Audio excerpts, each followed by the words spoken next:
একদা আল্লাহ রব্বুল আলামিন ফেরেশতাদেরকে বললেন, হে ফেরেশতাগণ, তোমরা সকলে আদমকে সিজদাহ করো।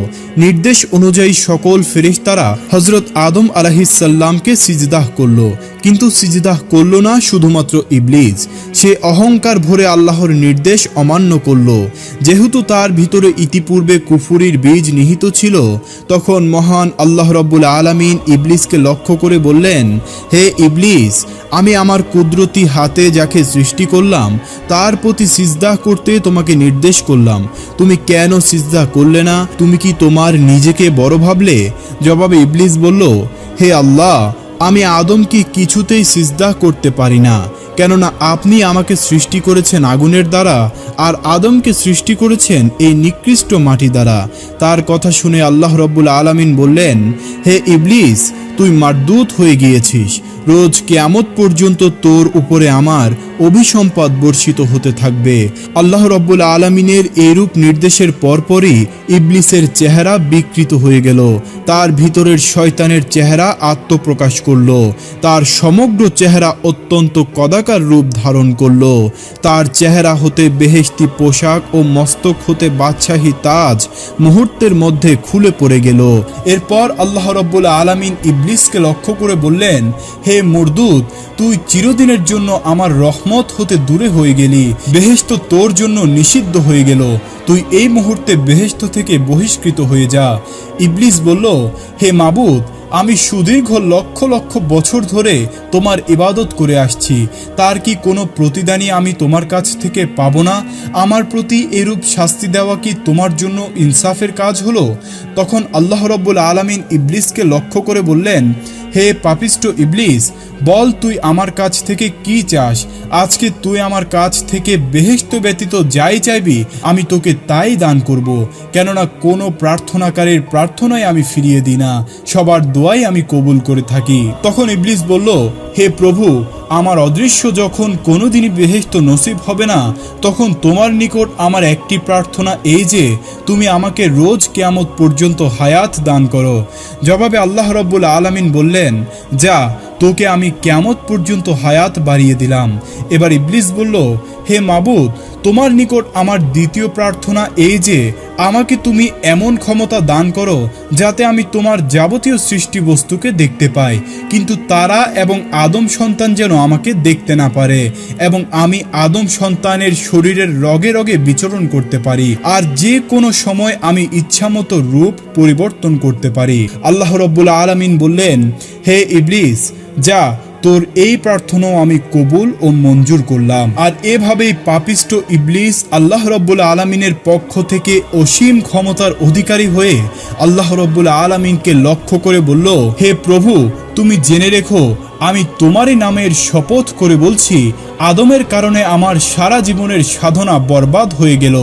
আমি চিরদিনের জন্য তোমার নিকট ঘৃণিত ও অভিশপ্ত হয়ে গেলাম।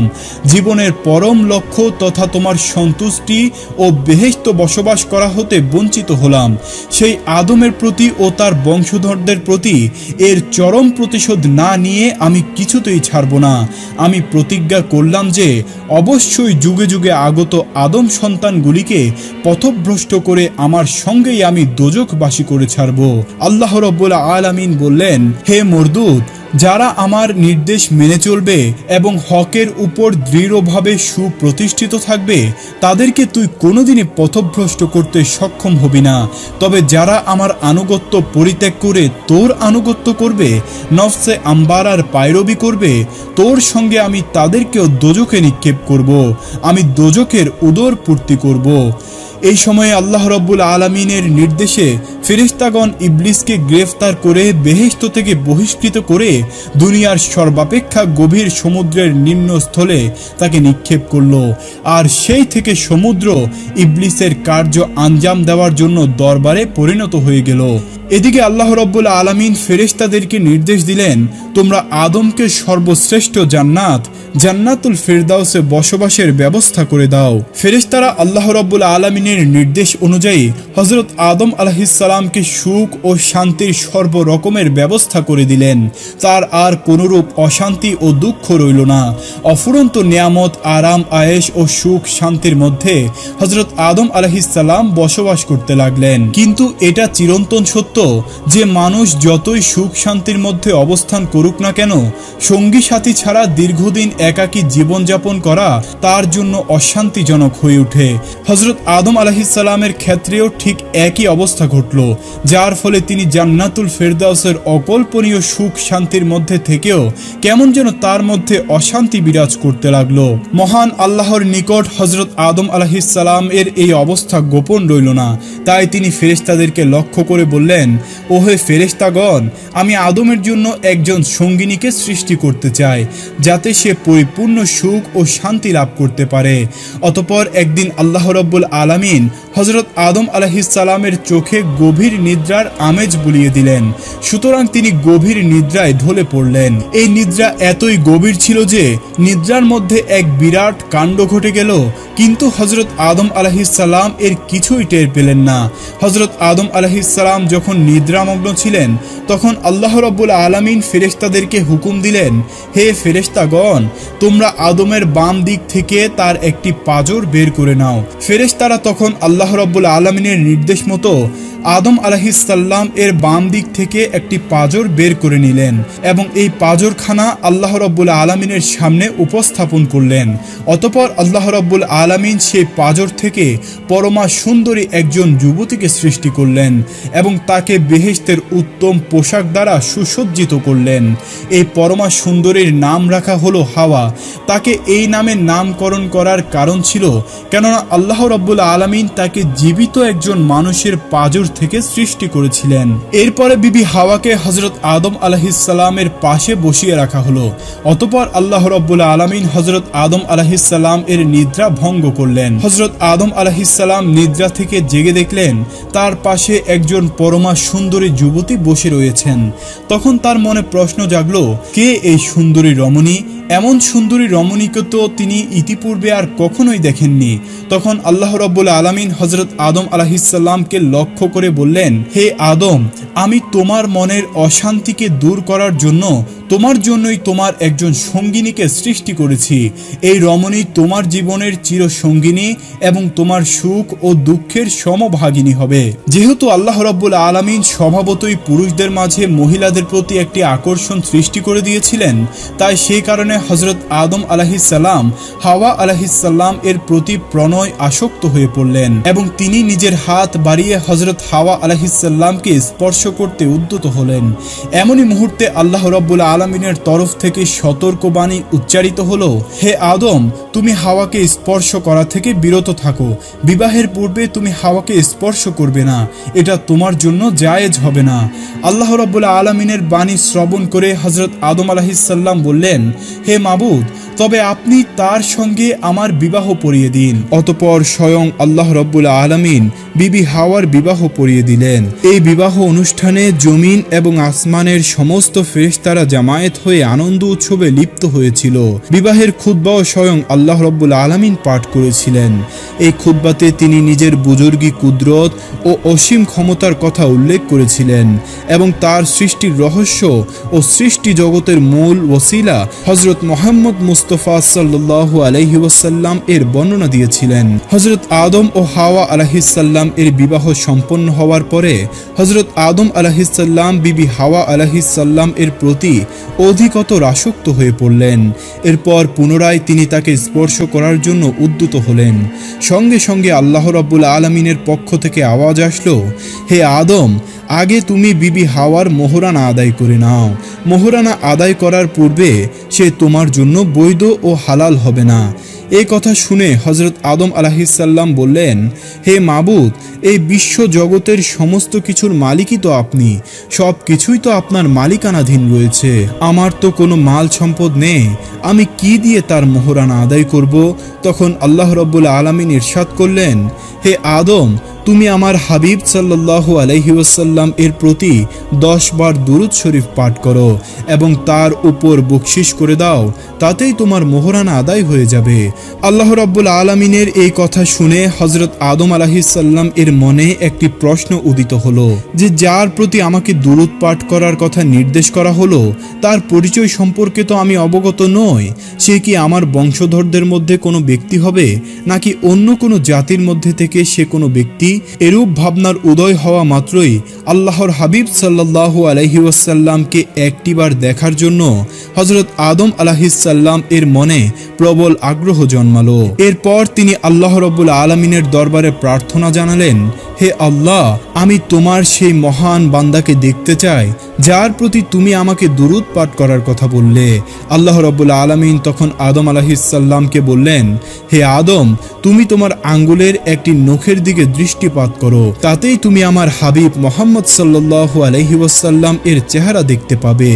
এই কথা শুনে হযরত আদম আলাইহিস সালাম তার আঙ্গুলের নখের দিকে দৃষ্টিপাত করলেন। অতঃপর তিনি তার নখের মধ্যে হযরত মুহাম্মদ সাল্লাল্লাহু আলাইহি ওয়াসাল্লাম এর পবিত্র চেহারা মোবারক দেখতে পেলেন এবং তা দেখা মাত্র রাসূলুল্লাহ সাল্লাল্লাহু আলাইহি ওয়াসাল্লাম এর প্রতি তার প্রবল পিতৃ স্নেহ জেগে উঠল এবং তার প্রতি তিনি বিশেষভাবে আকৃষ্ট হলেন। অতঃপর সাথে সাথে তিনি তার উপর 10 বার দুরূদ শরীফ পাঠ করলেন।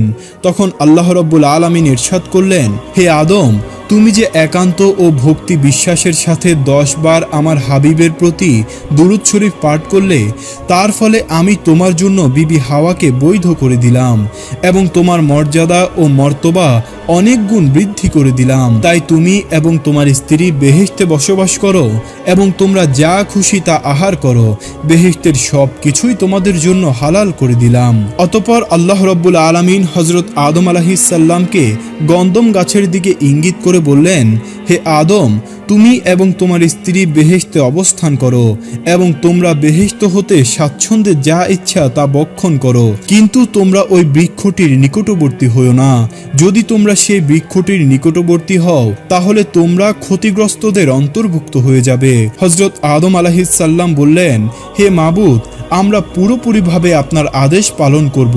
আপনার অসীম অনুগ্রহে আমরা জান্নাতে অফুরন্ত নিয়ামত লাভ করেছি এবং এখানে আমাদের এত সুখ শান্তি নসিব হয়েছে, তাতে ওই একটি মাত্র বৃক্ষের ফল ভক্ষণ না করলে আমাদের কি এমন আসে যায়? আর সে বৃক্ষের ফল ভক্ষণ করে আমরা কেনই বা আপনার আদেশ অমান্য করব? এতে কি আমাদের জন্য কোনো উপকার রয়েছে? তখন আল্লাহ রাব্বুল আলামিন বললেন, হে আদম, ওই বৃক্ষটির ফল না খেলে তোমাদের কোনোই ক্ষতি হবে না, কিন্তু যদি তোমরা তার ফল ভক্ষণ করে ফেলো তাহলে তোমরা এমন ক্ষতির সম্মুখীন হবে যা কোনো কিছুর দ্বারাই পূরণ করা যাবে না। আল্লাহ তাআলার এরূপ নির্দেশ অনুযায়ী হযরত আদম আলাইহিস সালাম ও বিবি হাওয়া আলাইহিস সালাম পরম সুখ শান্তিতে বসবাস করতে লাগলেন। কিন্তু তাদের এই সুখ ও শান্তিময় জীবন দেখে ইবলিস জ্বলে পুড়ে ছারখার হয়ে যেতে লাগলো, কারণ তার মনে সর্বদাই আদম আলাইহিস সালাম এর প্রতি হিংসা কাজ করত। তার ফলে সে তাদের চরম ক্ষতি সাধন করার জন্য প্রতিজ্ঞাবদ্ধ ছিল। তাই সে সর্বদাই এই চিন্তায় মগ্ন ছিল যে কি করে শীঘ্রই তাদেরকে বেহেশত থেকে বহিষ্কার করা যায়। ইবলিসকে যদিও বেহেশত থেকে বাইরে বের করে দেওয়া হয়েছিল, তথাপি সে সপ্ত আসমান পর্যন্ত সর্বদাই অবাক গতিতে বিচরণ করতে পারত। সুতরাং সে সপ্ত আসমান অতিক্রম করে একেবারে বেহেশতের দরজা পর্যন্ত উপনীত হতে পারত এবং ঘন ঘন সে বেহেশতের দরজাতে যাতায়াত করতে থাকত, কিন্তু সে বেহেশতের ভিতরে কোনো ক্রমেই প্রবেশ করতে পারছিল না। তাই ইবলিস এই আশায় বুক বাঁধল যে যদি সে বেহেশতের বাইরে থেকে কোনো রকমে হযরত আদম ও বিবি হাওয়াকে দেখতে পায় তাহলে তাদেরকে মিথ্যা প্রলোভন দেখিয়ে ধোঁকা দেওয়া মোটেও কঠিন কাজ হবে না। এই আশার বশবর্তী হয়ে ইবলিস বেহেশতের দরজায় বসে থাকলো এবং একাধারে দীর্ঘদিন সেইভাবে কাটিয়ে দিল, কিন্তু এই সুদীর্ঘ সময়ের মধ্যে একটি বারের জন্য হযরত আদম আলাইহিস সালাম ও বিবি হাওয়া আলাইহিস সালাম এর সাথে তার সাক্ষাৎ হলো না। এভাবে আরও কিছুদিন অতিবাহিত হওয়ার পর একদা ইবলিস বেহেশতের দরজায় একটি ময়ূরকে দেখতে পেল। ময়ূর তাকে জিজ্ঞাসা করল, তুমি কে এবং তুমি কেন এমনভাবে এখানে বসে রয়েছ?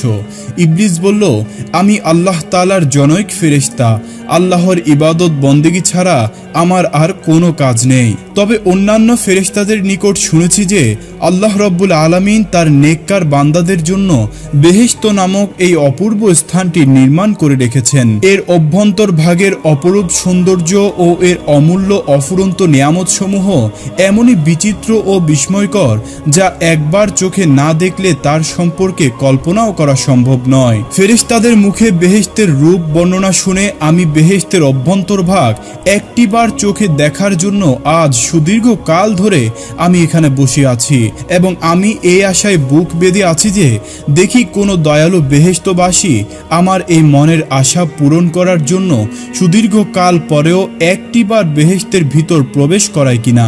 ওহে ময়ূর, তুমি কি আমার এই মনের সুপ্ত বাসনা পূর্ণ করবে? ময়ূর উত্তর দিল, না জনাব, আমার দ্বারা কোনো মতেই তা করা সম্ভব নয়, কেননা বাহির থেকে কাউকে বেহেশতের অভ্যন্তরে প্রবেশ করানো সম্পূর্ণ নিষিদ্ধ। অতএব আমার এমন সাধ্য নেই যে আমি তোমাকে বেহেশতের ভিতর নিয়ে যাব। ইবলিস তখন অনেক অনুনয় বিনয় করে বলল, হে দয়ালু বেহেশতবাসী, আমাকে একটিবারের জন্য হলেও বেহেশতের অভ্যন্তরে নিয়ে চলুন। কিন্তু ময়ূর কিছুতেই তার কথা শুনল না। তখন ইবলিস একটি ছলনার দ্বারা নিজের কার্য উদ্ধার করার আকাঙ্ক্ষায় ময়ূরকে বলল, ময়ূর, তুমি যদি আমার মনের বাসনা পূর্ণ করো তাহলে তোমাকে আমি আমার জানা এমন 3টি দোয়া শিক্ষা দিব যার ফলে তুমি 3টি অমূল্য বস্তু লাভ করবে। তার প্রথমটি হলো এই যে সারা জীবনে তুমি কখনো বৃদ্ধ হবে না। দ্বিতীয়টি এই যে তুমি চিরদিনের জন্য অমর হয়ে থাকবে, কোনো দিনও তোমার মৃত্যু ঘটবে না। আর তৃতীয় বস্তুটি হলো অনন্তর জীবন তুমি বেহেশতেই অবস্থান করতে পারবে, কোনোদিনও তোমাকে বেহেশত থেকে বহিষ্কৃত হতে হবে না। ময়ূর এই 3টি বস্তু লাভের জন্য অনেক প্রলুব্ধ হলো, তারপরেও সে একাকী ইবলিসকে বেহেশতে প্রবেশ করাতে সাহস পেল না। তাই সে ইবলিসকে বলল, দেখো বন্ধু, আমি তোমাকে বেহেশতে প্রবেশ করাতে চাইলেও সেই ক্ষমতা আমার নেই। তবে আমার একটা বন্ধু আছে যে ইচ্ছা করলেই তোমাকে বেহেশতে প্রবেশ করাতে পারবে।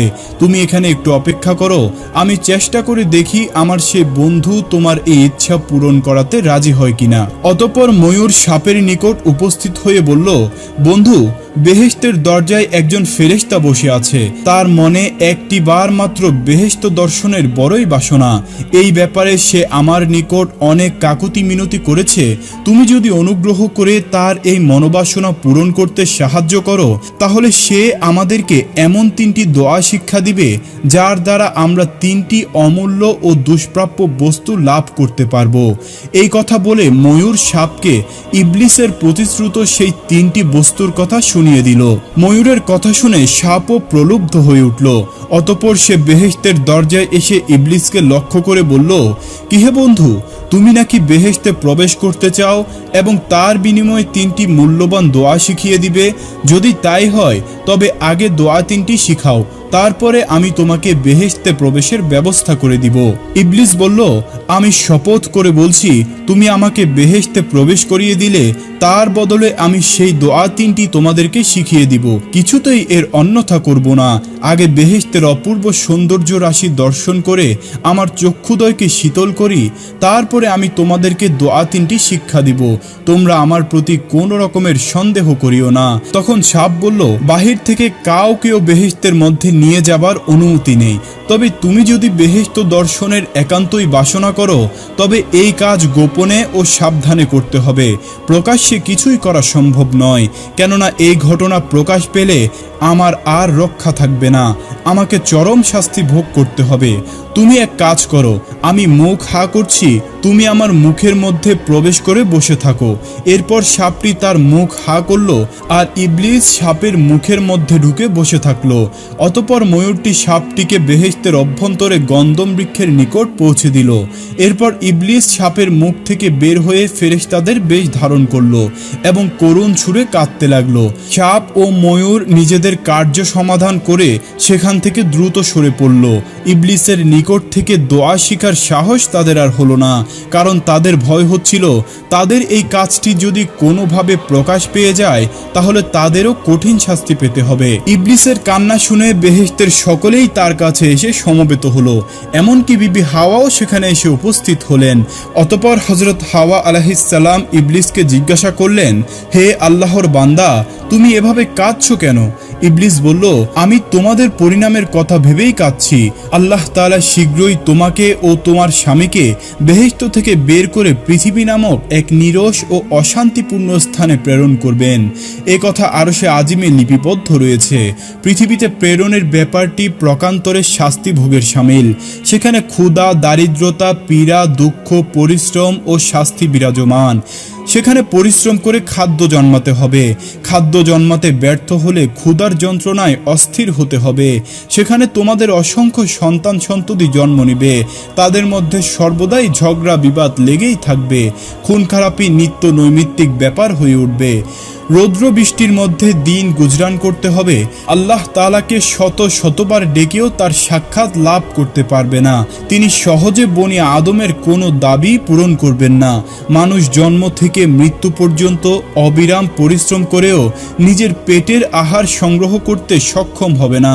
তখন মানুষ অন্যায় ও অসৎ পথ গ্রহণ করতে বাধ্য হবে। এক কথায় চোখের যন্ত্রণার চেয়ে দুনিয়া কোনো অংশে কম নয়। সে ভয়াবহ কষ্টকর পৃথিবীতে গিয়ে তোমরা শুধু দিবা রাত্র চোখের পানি ফেলে কাঁদবে আর কাঁদবে, কিন্তু তাতেও তোমাদের দুঃখের অবসান হবে না। আমি তোমাদের সেই দুঃখময় জীবনের কথা ভেবেই কাঁদছি। হযরত হাওয়া আলাইহিস সালাম তখন শয়তানকে জিজ্ঞাসা করলেন, তোমার কথা যে সত্য তার প্রমাণ কি? শয়তান বলল, আমি আল্লাহর নামে কসম করে বলছি, আমি এক বিন্দুও মিথ্যা কথা বলিনি। যদি আমি মিথ্যা কথা বলি তবে যেন আমার উপর আল্লাহ তাআলা ও ফেরেশতাদের লানত বর্ষিত হয়। বিবি হাওয়ার নারী সুলভ মন, তাই শয়তানের এরূপ কথাগুলোতে তার মন কিছুটা আকৃষ্ট হলো। এবার সে জিজ্ঞাসা করল, তবে পৃথিবীর এই নির্বাসন থেকে মুক্তির উপায় কি? শয়তান বলল, এর একটি উত্তম উপায় রয়েছে, তবে তোমরা সেই উপায় গ্রহণ করবে কিনা তা আমার জানা নেই।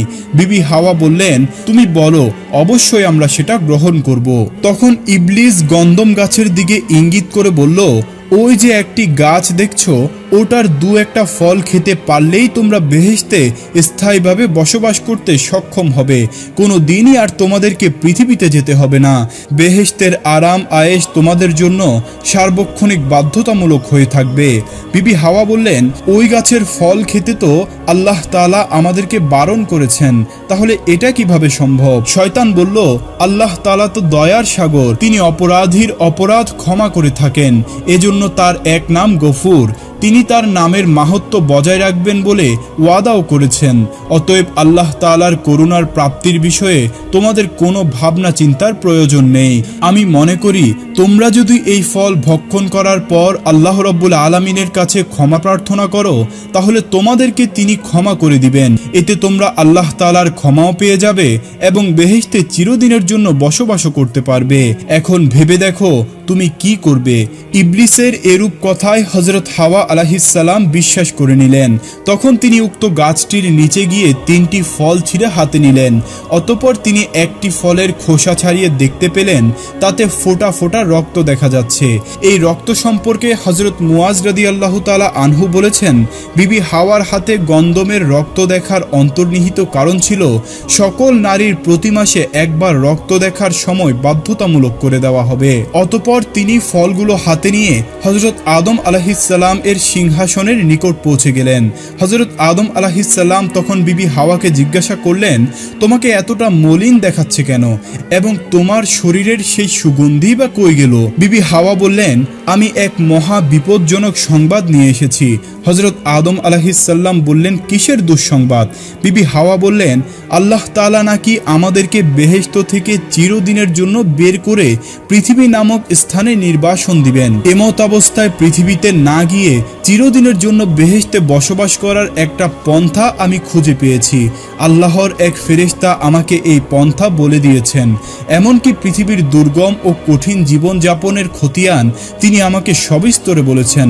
অতঃপর যখন আমি তার কাছে এর প্রতিকার জানতে চাইলাম, তখন সে একটি ফল দেখিয়ে আমাকে বলেছেন, যদি তুমি এটা ভক্ষণ করতে পারো তাহলে তোমরা চিরস্থায়ীভাবে বেহেশতে থাকতে পারবে।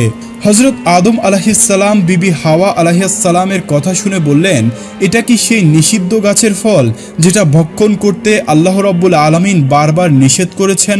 হযরত হাওয়া আলাইহিসসালাম বললেন, জি, এটা সেই গাছেরই ফল। তখন হযরত আদম আলাইহিসসালাম বললেন, আমি কখনোই আল্লাহ রাব্বুল আলামিনের নির্দেশ অমান্য করে এই ফল ভক্ষণ করতে পারবো না। তুমি আমার সাথে দ্বিতীয়বার আর এই ব্যাপারে কোনো কথা বলবে না। এখন এখান থেকে চলে যাও। অতঃপর হযরত আদম আলাইহিসসালাম আল্লাহ তাআলার আদেশ লঙ্ঘনের ভয়ে তার সিংহাসনকে হুকুম দিলেন অন্যত্র চলে যাওয়ার জন্য। সাথে সাথে তার সিংহাসন হাজার হাজার মাইল অতিক্রম করে অনেক দূরে চলে গেল। কিন্তু বিবি হাওয়া আলাইহিসসালাম তার পিছনে পিছনে সেখানেও পৌঁছে গেলেন। অতঃপর হযরত আদম আলাইহিসসালাম বিবি হাওয়া আলাইহিসসালামকে বললেন, হে বিবি হাওয়া, তুমি আল্লাহর নির্দেশকে ভয় করো। এর খেলাফ করলে আমরা চিরদিনের জন্য নাফরমান হিসেবে শাস্তি ভোগ করতে থাকব। বিবি হাওয়া বললেন, তুমি সঠিক ঘটনাটি কেন অনুধাবন করতে পারছো না? আল্লাহর ফেরেশতা কোনোদিনও মিথ্যা কথা বলতে পারে না। তিনি আমাকে বারবার কসম করে বলেছেন, অতএব তার এই সংবাদ আদৌ মিথ্যা হতে পারে না। তুমি আমার কথা বিশ্বাস করো এবং এই ফলটি ভক্ষণ করো। তখন হযরত আদম আলাইহিসসালাম বললেন, যদি আল্লাহ তাআলা আমাদেরকে পৃথিবীতে নির্বাসন দিতে পছন্দ করেন তাহলে আমি তাই সানন্দে মেনে নিব, তবুও তার আদেশের বিরোধিতা আমি করতে পারবো না। অতঃপর বিবি হাওয়া যখন দেখলেন যে হযরত আদম আলাইহিসসালাম তার কোনো কথাই শুনছেন না, শেষ পর্যন্ত তিনি বললেন, হে আদম, তুমি চিন্তা করে দেখো, আল্লাহ রাব্বুল আলামিন রহমানুর রহিম, তিনি বান্দার সকল গুনাহ ক্ষমা করে থাকেন। আমরা এই ফল ভক্ষণ করার পরে যদি আল্লাহ রাব্বুল আলামিনের কাছে এই গুনাহের জন্য ক্ষমা চাই, তাহলে তিনি তার বদৌলতে আমাদেরকে ক্ষমা করে দিবেন। এতে আমরা বেহেশতে চিরস্থায়ী হতে পারবো এবং আল্লাহ রাব্বুল আলামিনের ক্ষমাও পেয়ে যাব। বিবি হাওয়া আলাইহিসসালাম এর এই কথা শুনে আদম আলাইহিসসালাম ভাবলেন, বিবি হাওয়া একেবারেই অযৌক্তিক কথা বলেননি। আর এই ভাবনাই ছিল হযরত আদম আলাইহিসসালাম এর জীবনের একমাত্র সিদ্ধান্তহীনতা। তিনি ভেবেছিলেন আল্লাহ তাআলা হয়তো তাদেরকে এজন্য ক্ষমাও করে দিবেন। তাই শেষ পর্যন্ত তিনি গন্ধম ফল খাওয়ার জন্য রাজি হয়ে গেলেন। যখন হযরত আদম আলাইহিসসালাম গন্ধম ফল খাওয়ার জন্য রাজি হয়ে গেলেন, তখন হযরত হাওয়া আলাইহিসসালাম একটি ফল খুবই আনন্দের সহিত তার হাতে তুলে দিলেন এবং অপর ফলটি তিনি নিজে খেতে লাগলেন। ওদিকে হযরত আদম আলাইহিসসালামও ফলটি খেয়ে ফেললেন। তারা যখন আল্লাহ রাব্বুল আলামিনের আদেশ ভুলে গিয়ে শয়তানের প্ররোচনায় পড়ে এই ফলটি খেয়ে ফেললেন, সাথে সাথে তাদের মাথা থেকে বেহেশতের তাজ খুলে পড়ে গেল। হযরত আদম আলাইহিসসালাম দেখতে পেলেন তার দেহ থেকে সমস্ত বস্ত্র খুলে পড়ে গিয়ে তিনি একেবারে উলঙ্গ হয়ে গেলেন। অবাক দৃষ্টিতে তিনি হযরত হাওয়া আলাইহিসসালামের দিকে তাকিয়ে দেখলেন তার দেহ থেকেও সমস্ত কাপড় খুলে পড়ে গিয়ে তিনিও উলঙ্গ হয়ে গেছেন। এরপর তারা দুজনে হাত দিয়ে তাদের লজ্জাস্থান ঢাকার চেষ্টা করতে লাগলেন। এ সময় মহান আল্লাহর পক্ষ থেকে ঘোষণা আসলো, হে আদম ও বিবি হাওয়া, আমি কি তোমাদেরকে গন্ধম বৃক্ষের নিকট যেতে নিষেধ করিনি? আমি কি তোমাদেরকে সাবধান করিনি যে শয়তান তোমাদের প্রকাশ্য শত্রু? তোমরা শয়তান থেকে সর্বদা সতর্ক ও সাবধান থাকিও। কিন্তু তোমরা আমার আদেশ অমান্য করে শয়তানের প্রলোভনে পড়ে গন্ধম ফল ভক্ষণ করেছ। সুতরাং এখন আর তোমরা পবিত্র বেহেশতে বসবাসের যোগ্য নও। তোমরা বেহেশতে বসবাসের যোগ্যতা হারিয়েছ।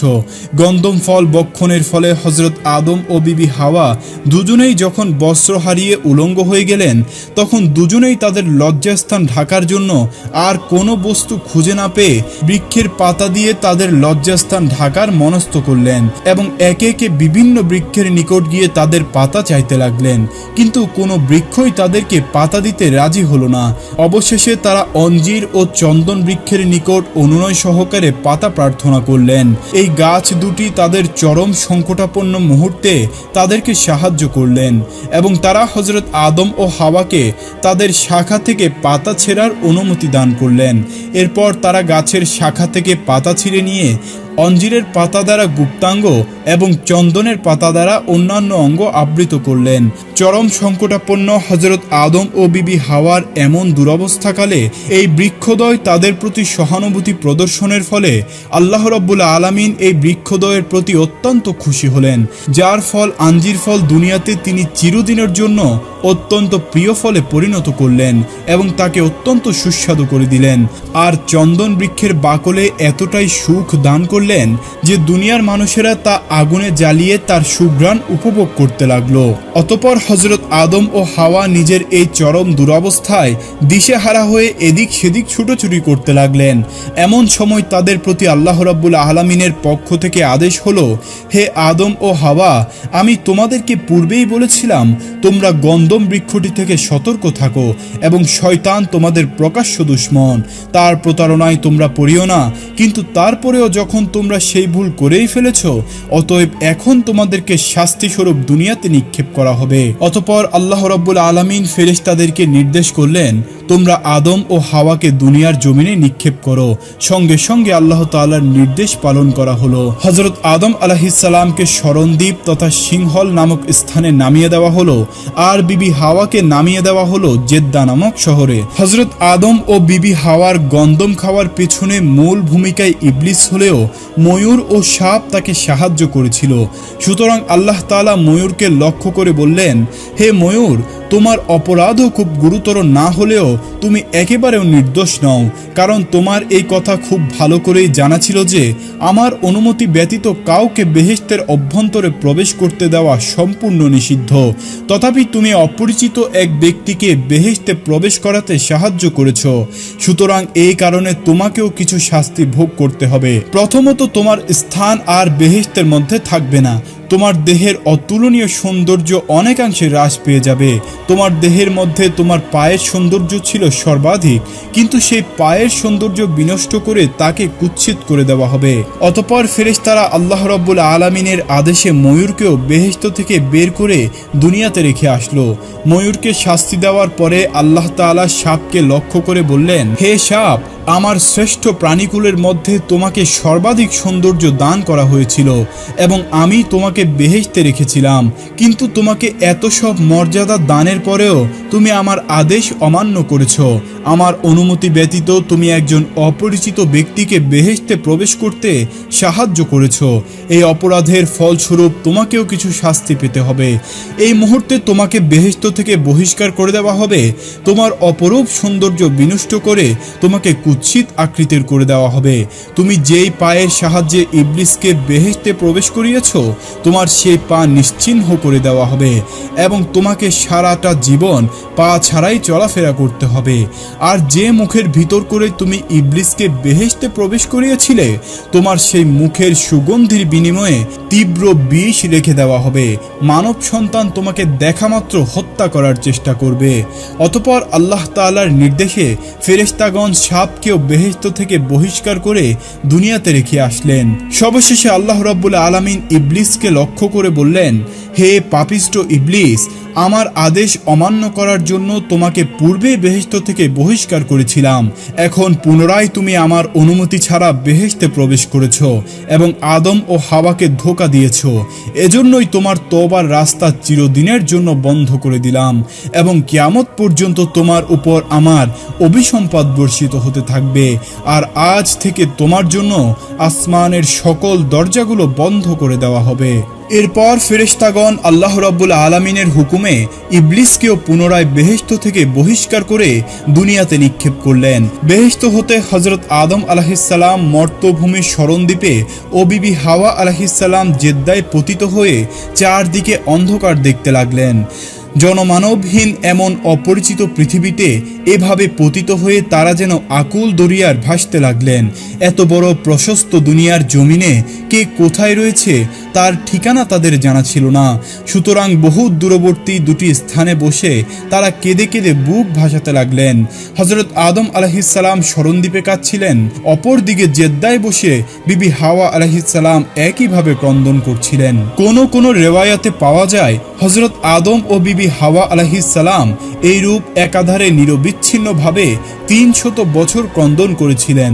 এমন অবস্থায় প্রায় 300 বছর অতিবাহিত হলো।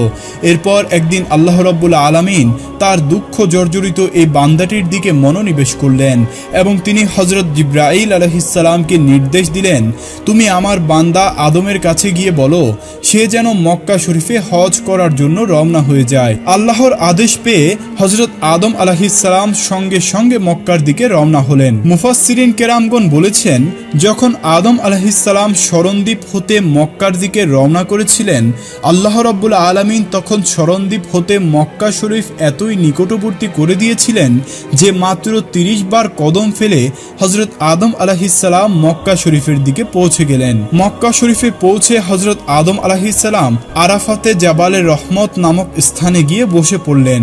এ সময় তিনি শারীরিক ও মানসিক ক্লান্তিতে একেবারেই দুর্বল হয়ে পড়েছিলেন।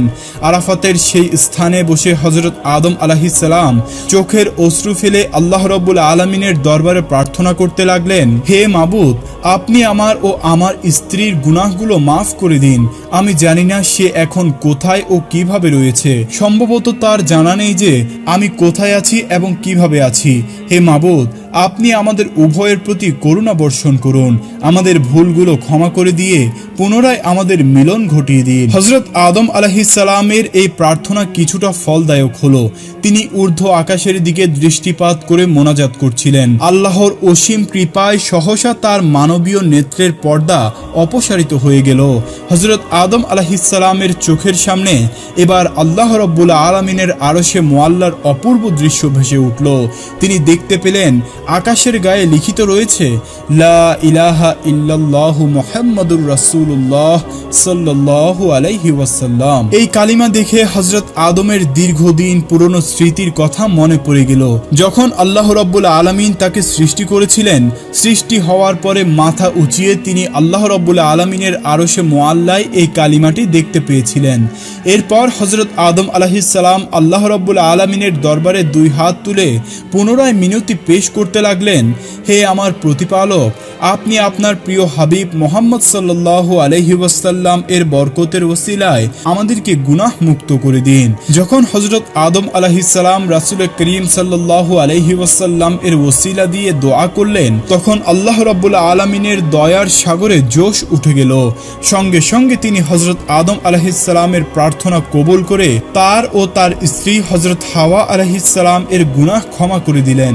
এরপর আল্লাহ রাব্বুল আলামিন জিবরাইল আলাইহিসসালাম এর মারফত আদম আলাইহিসসালামকে জানিয়ে দিলেন।